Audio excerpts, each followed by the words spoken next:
Hi, Miss Aya Alfonso. Welcome to the vlog. Hello po. Thank you sa... Nako, ito, ratsyado na kagad.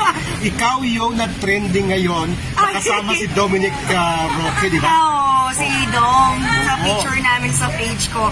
Naku, wag na muna natin pag-usapan yun. Iiwan mo natin. Iiwan muna natin. Baka alam mo na mga netizens. Yes, nako. Guys, manood kayo ha kung sila na ba talaga. Kasi nakalagay doon sa caption, sila na ba? Pero mamaya na yun, guys.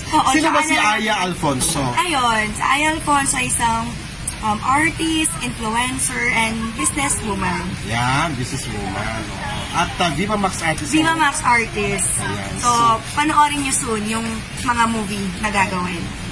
Pero model ka din, di ba? Oo, model. FHM model, Wow. Mag-inasal, commercial model, then calendar. Calendar. Wow. Sa business side naman, meron kang bar. Oo, sa meron may akong Caloocan. resto bar sa may Paho, Caloocan. Resto bar siya Batang din. 90s. Batang 90s. Then ako yung chef doon. Kapampangan food.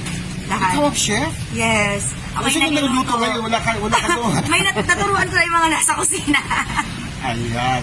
At controversial yung bar mo dahil opening, mayroong artista na hinuli. Ay, Ano ba yun? oo, Kumusta yun? Kumusta si ano? Sino yun? si... Nakalimutan ko na sa kasyo ng Batang Quiapo eh. Asawa dati ni Snooki. Ano kasi pangalan Sir na si ano. Ayun, Ricardo si Peda. Si Sir Ricardo, ayun nga po, opening ng bar. So, nag-opening ng bar, nagulat kami na may nagtuko sa kanya. So, yung mga tao nasa labas, siyempre alam, artist yung mga darating, cast ng Batang Quiapo, mga Viva Max, si Mark Heras. Nagulat kami, siyempre, kasiraan ng bar ko if ever malaman na ganun. So, sabi ng mga tao, sino yun? Ano? Sabi ko, wala. Shoot, taping lang ng Batang Quiapo. Mabilisan lang. Siyempre po, diba, opening pa lang. Tapos ganun na agad yung feedback ng ano, ay, ganito agad yung... Hulihan ka agad. Oo, hulihan agad na opening pa lang. Tapos may ganung eksena na. Siyempre, gusto ko rin pangalagaan yung pangalan ng bar ko. At kumusta yung bar ngayon? Malakas pa rin? Malakas pa rin po. Wow. So, lumalakas na rin siya kasi nakikilala na rin. Mag-4 months na rin kami this ano. Ano yung specialty ng bar? Yung Ano special kung niya is... malaki yung mga serving ng mga Yes, yung burger steak namin. And then, yung bagong labas ng food ko ngayon is sarili kasi kare-kare. Wow. Kare-kare, adobo, yun, mga kapampangan dishes. So, kung gusto nilang matikman, punta lang po doon. So grabe busy mo, nag-shooting ka, meron kang ginawa pelikula sa di ba Max? Kay Direct Roman Perez po. Wow, social, sikat yan si Roman Perez. Anong title? May title na ba? Di ko pa ata pwede sabihin.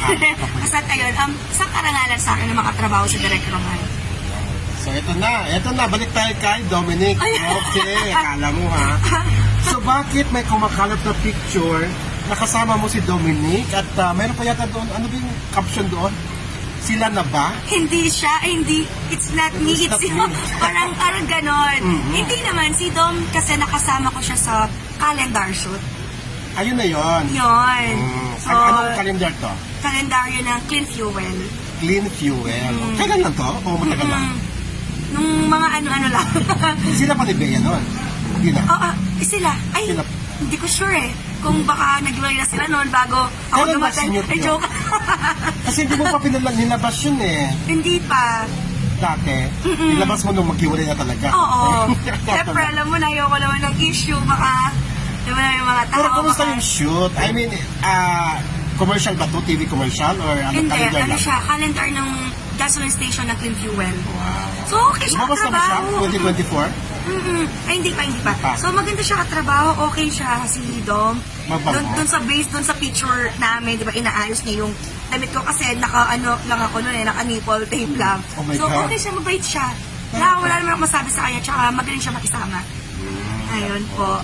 So, tama na natin yung issue na yun. Baka awayin ako ng mga... Yeah. Wala naman, nakita mo yung mga comments, ang ganda ka Oo. mo daw, kamuha ka daw ni Beta Mayo. Nagkamali nga sila Alonso tsaka Alfonso. Oo, Aya. Diba? Pero in case, no, kasi iwalay na nga sila, di ba?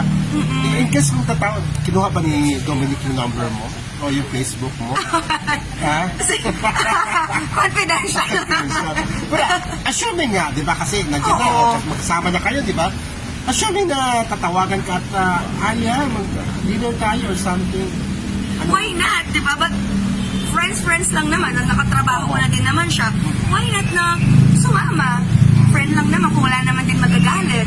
ikaw ba? Wala magagalit? Ay, wala. Sabi ko naman sa interview before sa sikat noon, sa sikat ngayon, wala magagalit. I mean, single. O, siya rin single ngayon. Oo, malay mo naman, di ko Oh, meant to diba? be. Ay, joke. Si ano ba, si Dominic ba yung klase ng tao na mamahalin mo talaga? Mabait, gano'n? Mabait siya, wala akong masabi sa kanya. Gentleman. Gentleman. Grabe. Yun. Sana kayo na. Sana, ay, So, joke. ano bang gusto mong yung trait ni yung mga traits ni Dominic? Ano bang nagustuhan? Hindi, syempre, hindi naman ako katulad nila na sikat na artist, model pa lang, ganito, ganyan. Ano siya, kaya niyang sumabay sa level mo. Hindi siya mataas na tao na porket artista ka, sikat ka, model ka lang, pilito lang. Hindi siya ganon. Kaya niya sabayan kung ano yung, ano mo. Tsaka ikaw, nagkipag-banding Nagkipag-banding siya. Kasi syempre, kung hindi siya magkipag-banding, wala yung chemistry namin, di Ano ba? klaseng banding? I mean, kwentuhan, gano'n. Kasi yung shoot namin, kami together, di ba? So, kung wala yung chemistry namin, parang hindi magiging maganda yung labas ng picture. Yun. So, kahit na shoot lang yan, importante na pala yung chemistry nyo dun sa picture. So after ng shoot, wala na? Babay na, gano'n? Wala na, dun lang sa shoot yun, na kwentuhan, Nakakalungkot ganyan naman, na. Aya. Malay mo naman. Malay mo naman. Maliit lang yung mundo ng industry. Diba? Ayan, Ayun. ito po yung na-chismis. Chismis lang naman, guys. Chismis lang, oo. Clear ko lang po yung chismis. Clear lang naman. Kasama lang sila sa photoshoot na isang Clean fuel. Clean fuel. Ayun po. Anything to plug, Miss Aya Alfonso?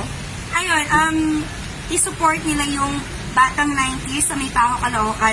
At syempre, abangan nila yung movie sa Viva Max. Viva Max. At Then, mga social media mo. follow and like na rin nila yung mga page ko, Aya Alfonso. Thank you. So guys, yun po si Miss Aya Alfonso ang napabalitang karelasyon ngayon ni Dominic Roque na yun, hindi na niya ngayon. So guys, maraming salamat at maraming salamat Miss Aya Alfonso. Thank you rin po. Hindi naman alangan, tingnan mo naman itsura niya guys. So, alangan pa ba yan, di ba? Thank you guys, and doon sa hindi pa nag-subscribe sa akin, paki-subscribe Timmy Basil YouTube. Thank you, bye-bye.